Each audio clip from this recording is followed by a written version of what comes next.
আমার নবীর চেহারা মুবারক অন্যরকম হয়ে যায়। বিশ্ব নবী বেলালকে বলেছিল, বেলাল ধৈর্য ধারণ করো, বেলাল ধৈর্য ধারণ করো।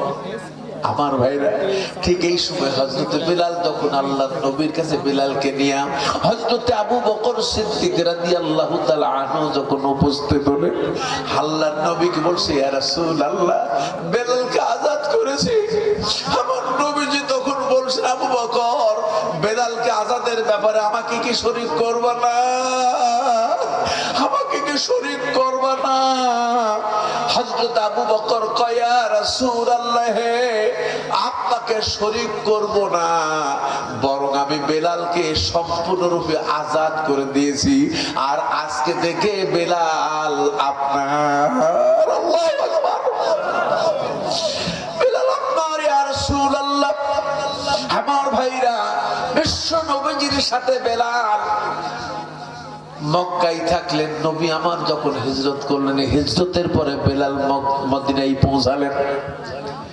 হযরতে বেলাল মদিনায় যায় আছেন, এমন সময় দেখা গেল কি, মদিনায় যখন বদরের যুদ্ধ হলো, এই যুদ্ধের ময়দান থেকে এই শয়তান উমাইয়া আব্দুর রহমানের হাতে বন্দী বেশে যখন আসতেছে, হযরতে বেলাল আল্লাহর নবীর সাহাবীদের জন্য খাদ্যের জোগাড় করছেন, আটা তৈরি করছেন। এমন সময় বেলালের চোখটা উমায়ের উপর যখন পড়ে গেল, হযরতে বেলাল দেখতে পায় উমায়াকে টানতে টানতে আব্দুর রহমান বিন আউফ নিয়ে যাচ্ছে। সাথে সাথে বেলালের নজর পড়ার সাথে সাথে বেলালের পূর্বের ঘটনা পড়ে গেল। আর আমি সেই বেলাল, আমাকে খেতে দেয় নাই, আমাকে পানি পর্যন্ত পান করতে দেয় নাই, আমাকে মারতে মারতে আমার দেহ থেকে রক্ত, আমার দেহের গোশত, আমার দেহ চামড়া জমিনে ফেলাইয়ে দিয়েছে। শুধু তাই না, এরপরে আমার ভাইরা লোহাকে আগুনের মধ্যে দেয়। কথা বলে গেল, কথা বলে গেল, কিসের কথা গেল?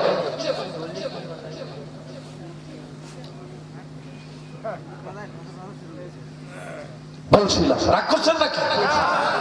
কথার মধ্যে কথা দিলে খারাপ লাগে না? লাগে না? একটু কলমা পড়ি, লা ইলাহা লা ইলাহা লা ইলাহা ইল্লাল্লাহু মুহাম্মাদুর রাসূল। সিনামা আরব আমার, ভারত আমার, বড় নাই কেউ, মুসলিম আমি, সংগ্রামী আমি, সারা বিশ্বে বেঁধেছি ঘর।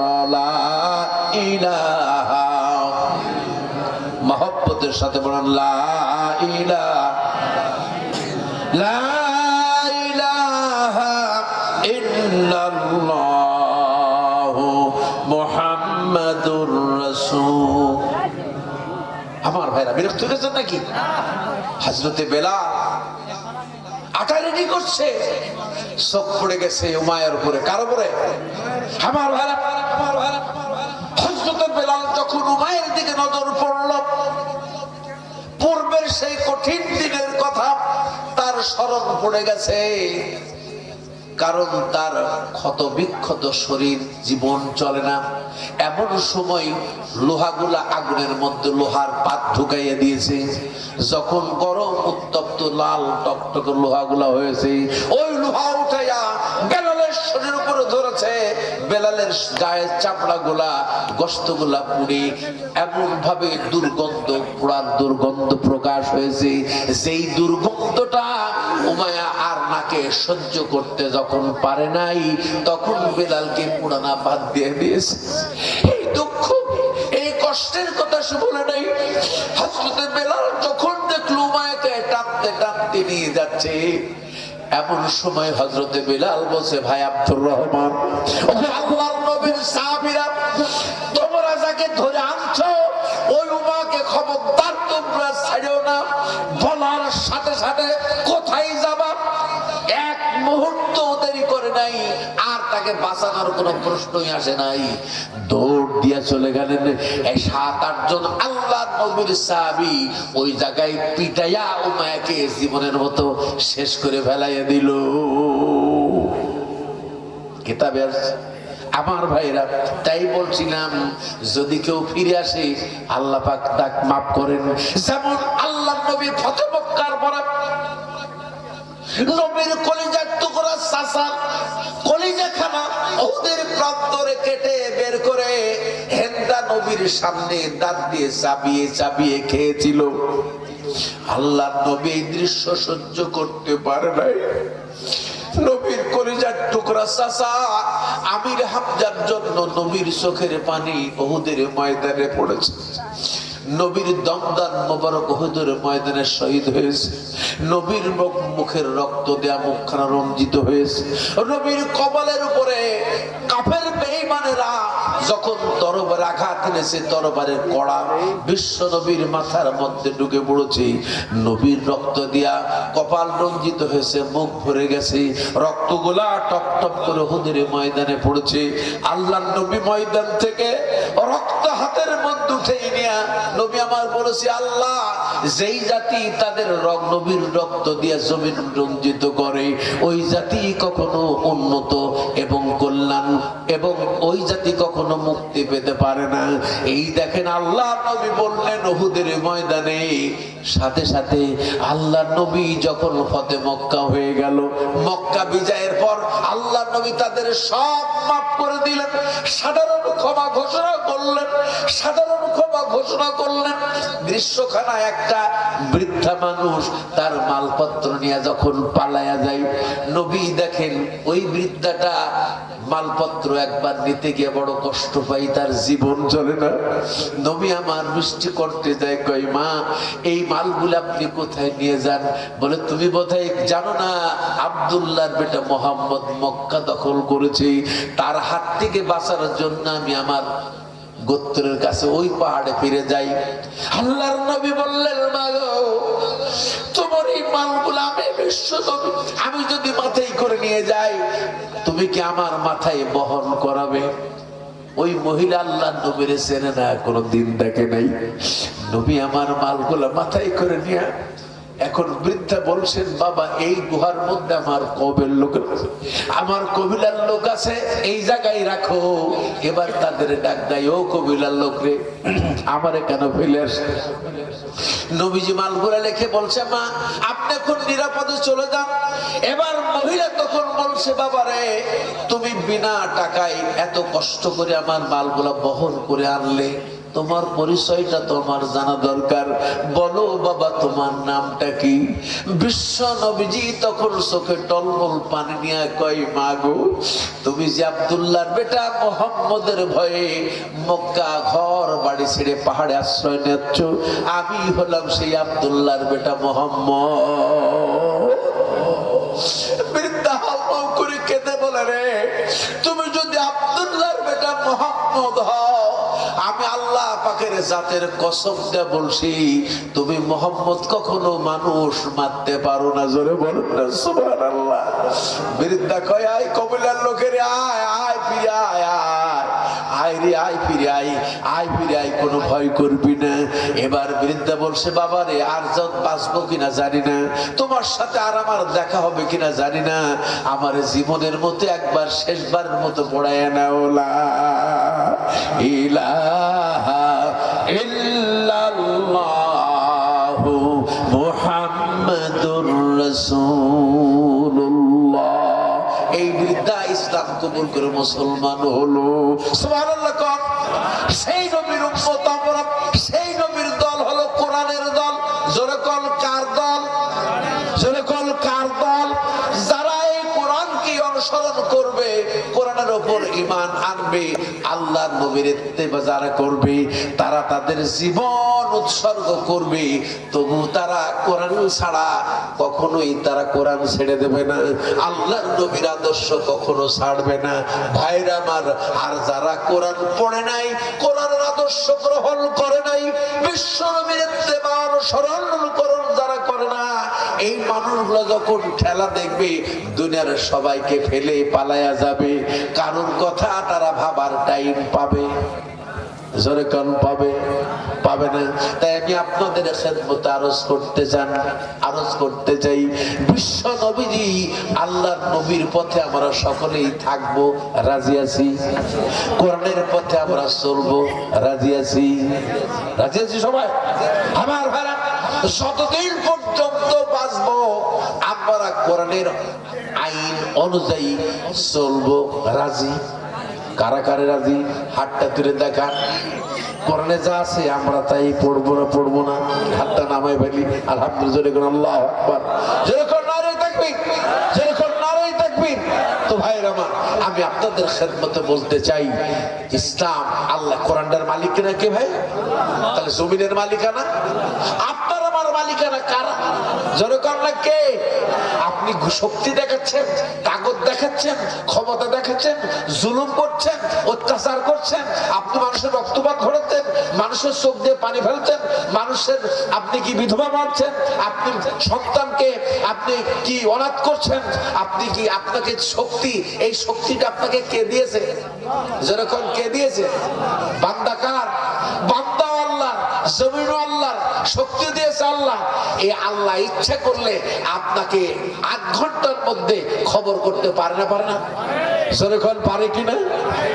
3 বার পাতলা পায়খানা আর 6 বার বমি, কথা ঠিক না বেটি? যেরকম কয়বার পাতলা পায়খানা? 3 বার পাতলা পায়খানা আর 6 বার বমি। আপনি জনাব মোহাম্মদ হিকমত আলী এখন হয়ে যাবেন সারাকালী মন্ডল, কথা ঠিক কিনা? আপনার দেহ লটপট করবে, আপনি এই পা দিয়ে পা ঠিক রাখতে পারবেন না। সুতরাং আমি আপনাদের খেদমত উদাত্ত আহ্বান জানাই, হ্যাঁ শেষ করবো, এখন উদাত্ত আহ্বান জানাই আমার বন্ধুরা, ভাইরা। তাই আমরা যতদিন বাঁচবো আমরা কার আইন মানবো? আরো জোরে বলেন না, কার আইন মানবো? কার হুকুম মানবো?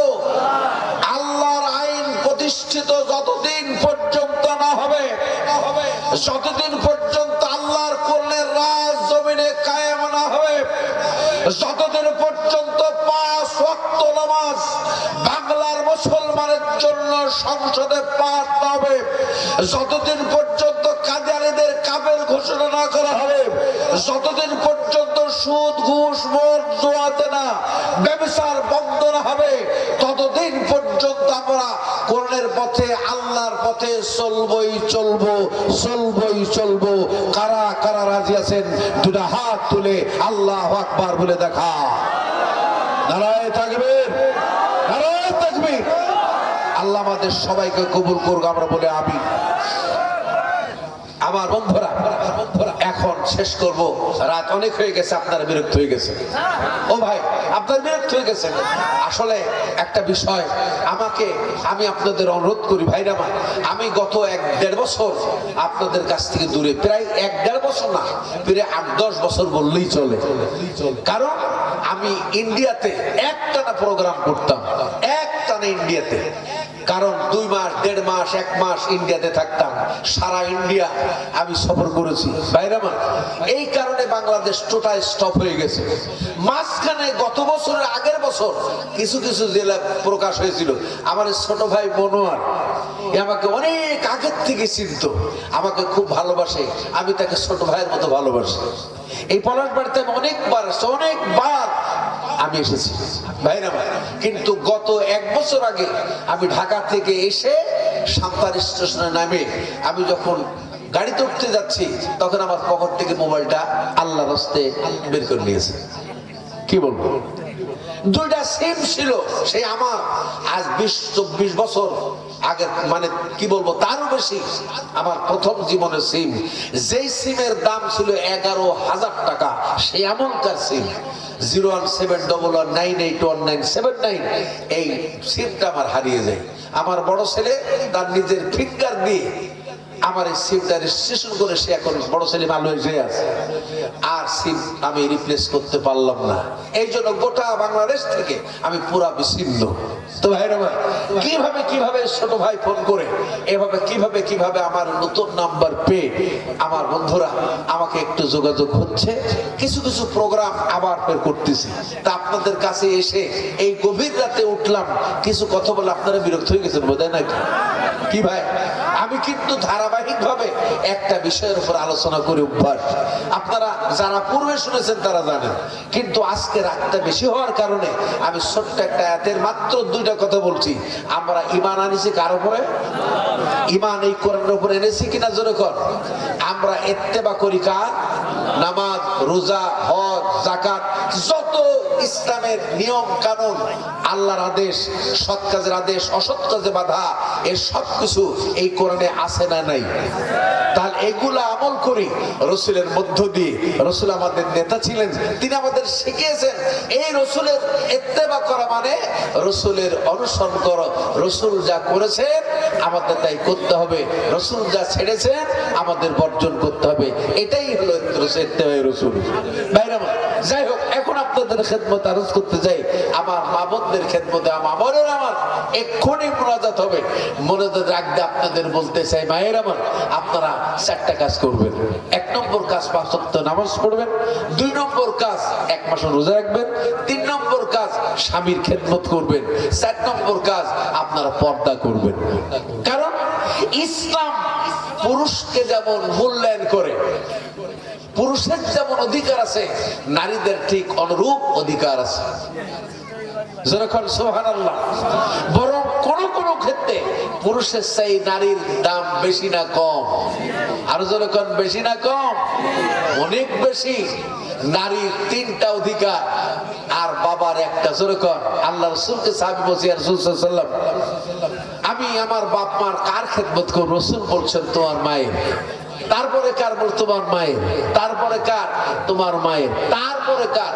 আবুকা, তোমার বাপের। তাহলে 1 ভাগ হলো বাবা আর 3 ভাগ হলো মায়ের। তাহলে মর্যাদা নারীর বেশি না কম? জোরে কম। এটা জোরে কম না বেশি না কম? ও মা বোনেরা আমার, ইসলাম আপনাদেরকে খুব দাম দেয়।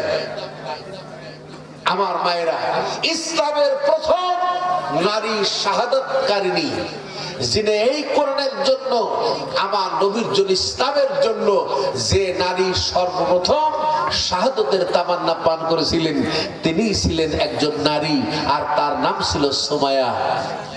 যার স্বামীর নাম ছিল ইয়াসির, যার ছেলের নাম ছিল আম্মার। আমার মায়েরা, এই সুমাইয়ার কারণে কলিজার টুকরা সন্তান মৃত্যুর দুয়ারে দাঁড়িয়ে আছে, জুলুম নির্যাতন হচ্ছে। মা বলছে, কলিজার টুকরা সন্তান, যতক্ষণ পর্যন্ত তোমার জীবন থাকবে অন্যায়ের কাছে কখনো আতাত করবে না, মাথা নত করবে না। হযরত ইয়াসির রাদিয়াল্লাহু আনহু শাহাদাত বরণ করলেন, সুমাইয়া শাহাদাত বরণ করলেন, আম্মার শাহাদাত বরণ করে নাই। লোমহর্ষক, তারপর অত্যাচার, অবিচার, জুলুম, নির্যাতন করার পরও আম্মার জীবিত ছিলেন। জোরে বলেন নারায়ে তাকবীর। আর জোরে করেন সুবহানাল্লাহ। যেমন এখনো জীবিত আছে অনেকেই ইসলামের মুজাহিদ, এখনো জীবিত আছে না নাই? জোরে করে আছে না নাই? আপনারা দেখবেন, আমি কারো নাম নিচ্ছি না, আপনারা দেখবেন অনেক মুজাহিদকে শাহাদাতের তামান্না পান করা হয়েছে। কি বলুন? ন্যায় ভাবে না অন্যায় ভাবে? একটু জোরে বলেন, ন্যায় না অন্যায়? অন্যায় করে ফাঁসি দিয়ে তাদের হত্যা করা হয়েছে। শুনুন, ভালো করে শুনে রাখবেন, সত্য কখনো গোপন থাকে, সত্য কখনো চাপা রাখা যায় না। আপনারা যা করেছেন কাকে খুশি করার জন্য? একজন যাকে খুশি করার জন্য করেছেন, সেই আপনাদেরকে এমন অত্যাচার, অবিচার করবে, এমন কঠিন পীড়া দেবে, আপনারা সেই দিন বুঝবেন কি করেছি, কি ভুলটাই আমরা করেছি। আসলে আপনারা যাদের উপর অত্যাচার করেছেন, যাদেরকে অন্যায় ভাবে ফাঁসি কাস্টে ঝুলিয়ে নির্মম ভাবে হত্যা করেছেন, অবশ্যই এই বাংলার মাটিতে তাদেরও বিচার হবে না হবে না? যেরকম হবে না হবে না? বিচার হোক, পক্ষে না বিপক্ষে, ট্রাইব্যুনাল আপনাদেরই বানানা। সুতরাং আপনাদের ফাঁদে আপনারাই পড়ে যাবেন, আপনাদের দড়িতে আপনাদের ফাঁস লাগবে। চিন্তা করবেন না, অসুবিধা নেই। তবে হ্যাঁ, সুযোগ আছে। যদি ফির ইসলামের পতাকা তলে আসেন, ইসলামের সুশীতল ছায়া গ্রহণ করেন, হযরত আবু বকরের মতো, ওমরের মতো, উসমানের মতো, তাহলে ইনশাআল্লাহ এই কারণে আল্লাহ পাক হয়তো আপনাদের মাফ করে দেবেন, সব দিক থেকে আপনারা ক্ষমা পেয়ে যাবেন। এমনকি আপনারা দুনিয়াতেও ক্ষমা পাবেন, আখিরাতে আল্লাহর জান্নাত পাবেন। আপনাদের জানা ওয়াজ, হযরত ওমর রাসূলের মাথা কাটতে গেছিল, কথা কি ঠিক? এই লোমহর্ষক ঘটনা আর কত শোনাবো? রাসূলের মাথা কাটতে গেছে, বোন আর ভগ্নিপতিকে আঘাত করতে করতে তাদের রক্তে আল্লাহর জমিন রঞ্জিত হয়েছে। বোন ভগ্নিপতি করি বলছেন, তোমরা এমন কি গ্রহণ করেছো, এমন কি মৃত্যু সুধা গ্রহণ করেছো যা তোমাদের রক্তের চাইতে দামি, যা তোমাদের জীবনের চাইতে দামি, যা তোমাদের সবকিছুর চাইতে দামি। বোন আর ভগ্নিপতি বলছেন, ভাই তুমি যদি আমার রক্তের ভাই, আমার একই মায়ের পেটের ভাই, ভাই তুমি যদি এই জিনিসটা গ্রহণ করতে, তাহলে তুমিও ঠিক এমনটাই হতে। ওমর বলছে, পড়ো আমি শুনবো। বোন তখন জবাব দেয়, ইন্নামাল মুশরিকুনা নাজাসুন, তুমি মুশরিক, তুমি অপবিত্র, এই পবিত্র কালাম তোমার সামনে পড়া যাবে না, তুমি একটু পবিত্র হয়ে আসো। বলুন, হিম্মত আছে না নাই? যেরকম সত্যের কাছে কি আত্মসমর্পণ করে না? ভাইরে মা, শেষ পর্যন্ত ওমর পাগলের মতো যে পবিত্র হয়ে এলো। এবার তিনি তেলাওয়াত শুরু করলেন সূরা ফাতিহা। তেলাওয়াত শোনার পরই হযরত ওমর পাগলের মতো তরবারিখানা ফেলাই দিয়া বোন আর ভগ্নিপতিকে সাক্ষী রেখে বলছেন, তোরা সাক্ষী থাক, আমি আল্লাহর ঘর কাবাকে সাক্ষী রেখে তোদেরকে সাক্ষী রেখে পড়ে নিলাম, আশহাদু আল্লা ইলাহা ইল্লাল্লাহু ওয়া আশহাদু আন্না মুহাম্মাদান আবদুহু ওয়া রাসূলুহু। যেই জবানে কোথায় মুহাম্মদ, তাকে শিরচ্ছেদ করব, হত্যা করব, আরবের 100 লাল উট নেব, 1000 দিনার নেব, সেই ওমর তার জবানে বলতে যে কোথায় মোহাম্মদ, কোথায় মোহাম্মদ, পাগলের মতো যায়। আল্লাহ নবী তখন, আমার ভাইরা, সাফা পাহাড়ের পাদদেশে আরকামের বাড়িতে কোরআনের দার্স পেশ করতেছেন। সেখানে আল্লাহ নবী আমার বসা দার্স দিচ্ছেন, সেখানে দার্স দিচ্ছেন। শেষ পর্যন্ত আল্লাহর পয়গম্বর বিশ্ব নবী মুহাম্মদ রাসূলুল্লাহ সাল্লাল্লাহু আলাইহি ওয়াসাল্লামের কাছে ওমর যায় আত্মসমর্পণ করলেন। তরবারিখানা পায়ের কাছে রেখে বলছে, ইয়া রাসূলুল্লাহ, যেই তরবারি এতদিন ইসলামের বিরুদ্ধে আপনার বিপক্ষে ধারণ করেছিল, আজকে সেই তরবারি ইসলামের পক্ষে, আপনার পক্ষে ধারণ করলাম, এবং এই তরবারি এখন থেকে ইসলামের পক্ষে কাজ করবে যতক্ষণ পর্যন্ত ওমরের জীবন থাকবে। এই ওমর হলো আমিরুল মুমিনিন। কথা কি ঠিক? কথা কি ঠিক? আপনার তো শত কঠোর হত নাই, সুতরাং আপনাদের সুযোগ আছে। দয়া করে হাতে পায়ে ধরে বলি, ভাই, এই দুনিয়া চিরস্থায়ী জায়গা না। চিরস্থায়ী জায়গা হচ্ছে কবর থেকে শুরু করে আল্লাহর হাসর, হাসরের ময়দানে জান্নাত জাহান্নাম চিরস্থায়ী আবার। এখানে যদি আমরা জান্নাত পেয়ে যাই, সারা জীবন আর কোনো কষ্ট থাকবে না।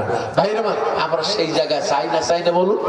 মা বোনেরা, আপনাদের খেদমত আরজ করব, আপনারা দয়া করে নারীদের সেই সমস্ত দায়িত্ব পালন করবেন। আপনার ইসলামের পক্ষে, বাতিলের বিপক্ষে কাজ করবেন, কারণ আপনাদেরকে ইসলাম চাই। ইসলামে আপনাদের মর্যাদা দিয়েছে, আপনাদের মর্যাদা ইসলামই দিয়েছে, আর এত মর্যাদা কেউ দিতে পারে নাই। সুতরাং আপনাদের আহ্বান রাখলাম। পরিশেষে এখন দোয়া হবে। দোয়ার জন্য, দোয়ার আগ দিয়ে আপনাদের কাছে আমি 5 মিনিট কিটা হাত তুলতে পারি? وترحمنا لنكونن من الخاسرين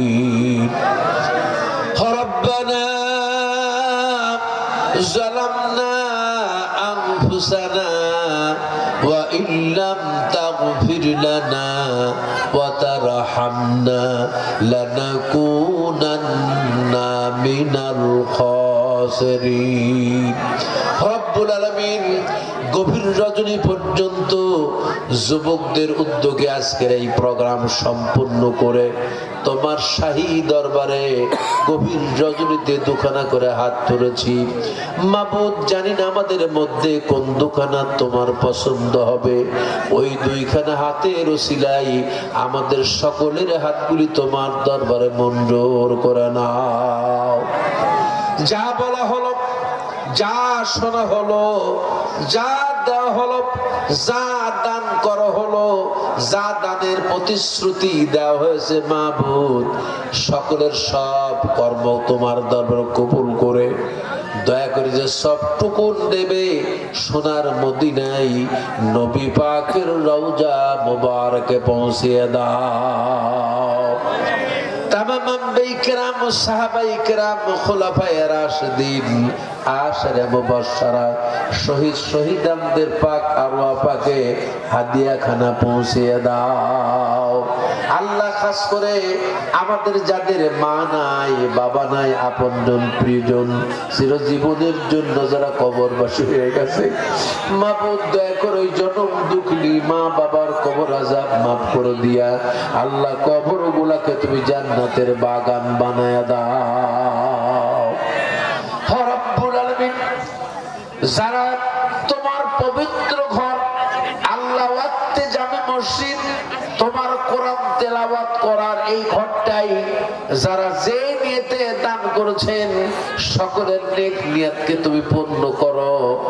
সকলের আপনজন প্রিয়জনদের ছেলে আযাব মাফ করে কবরগুলোকে তুমি জান্নাতের বাগান বানা দাও। রব্বুল আলামিন, তোমার শাহী দরবারে ফরিয়াদ জানাই, এই মাহফিল যারা কষ্ট করে শ্রম দিয়ে, মেধা দিয়ে, টাকা দিয়ে, পয়সা দিয়ে অক্লান্ত পরিশ্রম করে সাজিয়েছেন, এই প্রোগ্রাম সম্পন্ন করিয়েছ আল্লাহ, তোমার দরবারে গভীর রজনীতে তারা হাত তুলেছে আমাদের সাথে। তাদের সকলের সব রকমের শ্রম, তাদের মেধা, তাদের কর্ম তোমার দরবারে কবুল করে আল্লাহ তাদেরকে দ্বীনের মুজাহিদ হিসাবে কবুল আর মঞ্জুর করে নাও। কিয়ামতের দিন, মুসিবতের সময় তোমার আরশের ছায়া ছাড়া সেদিন আর কোনো ছায়া থাকবে না। ওই দিন এই যুবকদের তুমি তোমার আরশের তলায় ছায়া দান করো মাবুদ। তোমার দিনের জন্য যারা কর্ম করে যাচ্ছে, কাজ করে যাচ্ছে, সংগ্রাম করছে, সবাইকে তোমার দিনের দায় হিসাবে, দিনের মুজাহিদ হিসাবে কবুল আর মঞ্জুর করে নাও। রব্বুল আলামিন, এই বাংলার জমিনে তোমার দিনের কথা বলতে গিয়ে, তোমার দিনের কাজ করতে গিয়ে যারা নিহত হয়েছে, যারা শাহাদতের তামান্না পান করেছে, সবাইকে তুমি জান্নাতের হকদার বানায়া দাও আল্লাহ। মেহেরবানি করে আল্লাহ 5ই আগস্টে যারা তাদের তাজা জীবন জমিন উৎসর্গ করে দিয়ে রক্তের উপর দাঁড়িয়ে আল্লাহ পাক এই দিনটা আমাদের জন্য আল্লাহ করে দিয়েছেন, আল্লাহ ওই সমস্ত শহীদদেরকে তুমি আল্লাহ জান্নাতের হকদার বানায়া দাও আল্লাহ। এই বিজয়ের মাস আল্লাহ, ডিসেম্বরের শেষ পাল্লা আল্লাহ, ডিসেম্বরে যারা এই দেশকে প্রতিষ্ঠা করার জন্য যারা যুদ্ধ করেছেন, সংগ্রাম করেছেন, এই দেশটা যাদের দ্বারা কায়েম হয়েছে, আল্লাহ তুমি তাদেরকেও জান্নাতের হকদার বানায়া দাও আল্লাহ। ওই শহীদদেরকে তুমি জান্নাতের হকদার বানায়া দাও। আমার মা বোনদের কবুল করো, নেক মকসুদ পুরা করো, স্বামীর সোহাগ দান করো, তাদের দাম্পত্য জীবন সুখের বানিয়ে দাও। ছেলে মেয়েগুলা দিনদার, ইমানদার, শিক্ষিতা বানাও, তাদের ঘরগুলোকে জান্নাতের অংশ বানায়া দাও। মৌত পর্যন্ত ইমানের উপর কায়েম রাখো। মৌতের কালে আমার মা বোনদের ইমানের উপর কায়েম রাখো কিয়ামতের দিন মুসিবতের সময় আল্লাহ খাতুনে জান্নাত হযরত ফাতিমা রাদিয়াল্লাহু আনহার সাথে আমার মা বোনদের তুমি হাসর করায়ো রব্বুল আলামিন।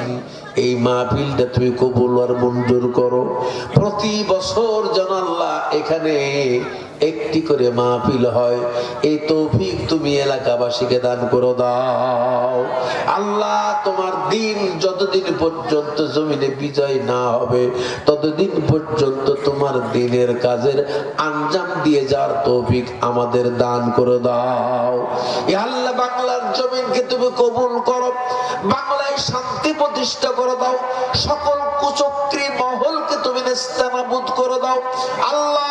জাতীয় সম্পদ যাদের ব্যক্তি স্বার্থের জন্য আল্লাহ আল্লাহ সচিবালয়ে আগুন ধরিয়ে আল্লাহ অত্যন্ত দামি দামি মূল্যবান সম্পদ যারা নষ্ট করে দিয়েছে আল্লাহ আল্লাহ তুমি তাদের হেদায়েত নসিব করো আল্লাহ, তাদের হেদায়েত নসিব করো। কারোর চোখরাঙের দিকে যেন না তাকাই, কারোর কথা যেন না শোনে আল্লাহ। এই দেশটা আমাদের সকলের, এই দেশটা অখণ্ড আমাদের রাখার তৌফিক দাও। এই দেশটার প্রতি সকলের ভালোবাসা পয়দা করে দাও। দেশের স্বাধীনতা সার্বভৌম রক্ষার জন্য আল্লাহ জীবনের এক বিন্দু রক্ত থাকা পর্যন্ত এই স্বাধীন সার্বভৌম 1 ইঞ্চি জায়গাও আমরা কাউকে দেব না, কাউকে দেব না, কাউকে দেব না আল্লাহ। এই জমিনে তোমার কোরআনী হুকুমত কায়েম করে দাও আল্লাহ। এই জমিনে তোমার কোরআনী হুকুমত কায়েম করে দাও। এই জমিনে তোমার কোরআনী হুকুমত কায়েম করে দাও। রব্বানা তাকাব্বাল মিন্না ইন্নাকা আনতাস সামিউল আলিম ওয়া তুব আলাইনা ইন্নাকা আনতাত তাওয়াবুর রহিম। রব্বিরহামহুমা কামা ربياني صغيرا واجعل آخر كلامنا عند الموت لا إله إلا الله محمد رسول الله صلى الله عليه وسلم. السلام عليكم ورحمة الله وبركاته.